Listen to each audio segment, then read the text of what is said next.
we were taught to assimilate, Mm-hmm. to not rock the boat so that Mm-hmm. white people wouldn't kick us out because Yep. we were happy to have a spot. Mm-hmm. Fast forward, I don't feel like that Mm-hmm. because I know even in affirmative action, which I know I have benefited from, Yep.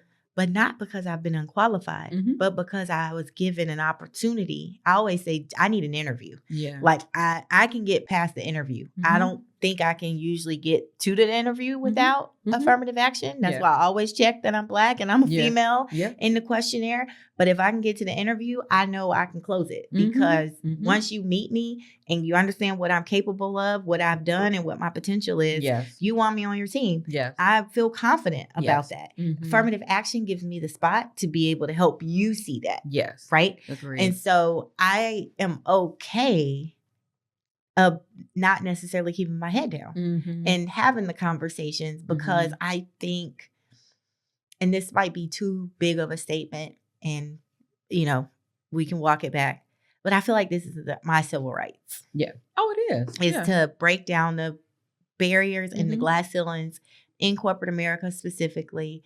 There's not a lot of Black female technology leaders, Mm-hmm. and I want to make it a space that is inclusive and that people feel like there's upward mobility and they feel like they can have a family. And that's why I try to live out loud so much because I didn't have that. Mm-hmm. Never worked for a Black female leader. Mm-hmm. I've never seen it done. Mm-hmm. But I'm like, this is what I can do. This is what I can offer the generation coming up behind me. And hopefully it can be a force multiplier where there's more. Yes. Because they see that it's possible. Yes. And not the exception. And that requires bold leadership, but also being able to disrupt in a way that can be accepted. And I feel like that's like my superpower. Yeah. I feel like I'm a disruptor, but I'm a disruptor that can also get people on board, right? Like I'm not here to like burn it down blazing. I always say I'm not here to leave dead bodies. I want everybody to come with me, but we got to change it. We got to do different. Yeah. It's important. And you were talking a little bit just about your parents and, just their outlook on everything. And I will say that, both of my parents, masters, my dad had doctorate.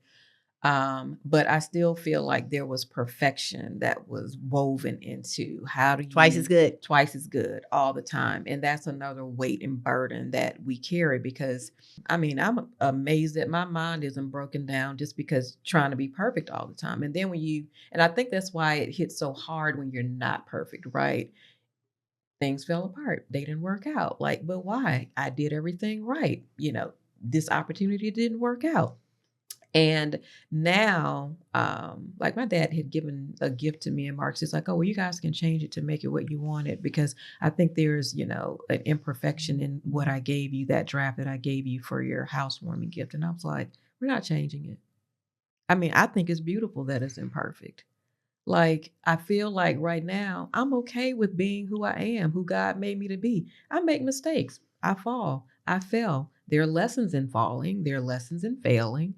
But there's also success in that. I'm like, if I were perfect, I would be learning. I might as well be dead. But because I continue to learn, evolve, grow, develop, I just feel like I'm better for it. And it's something that I share with my parents. So I know sometimes they may think I'm just too forward. I'm too vocal. And then they listen to the podcast and hear me. And then they listen to the podcast. And they're like, oh, she fine. Well, my mom's like, I love that Charlitta. Love you too. Love you too. I love that Charlitta.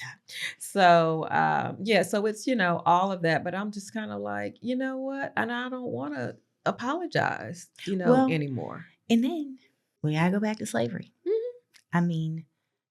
I think parenting in a lot of research and studying that I'm doing, it comes from Black parenting, survival. Yeah. So your kids had to be perfect because you wanted them to come back home. Yeah. Yes. You didn't want them sold off. Nobody's going to ask your permission. You didn't know if they were going to be. So it's like, you need to go do what you're told. Keep your mouth shut.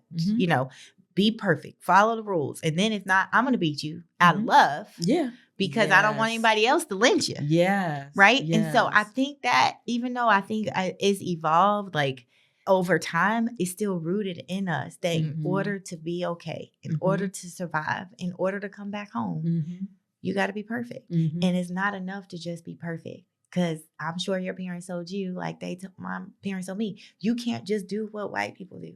Oh, yeah. That's average for you.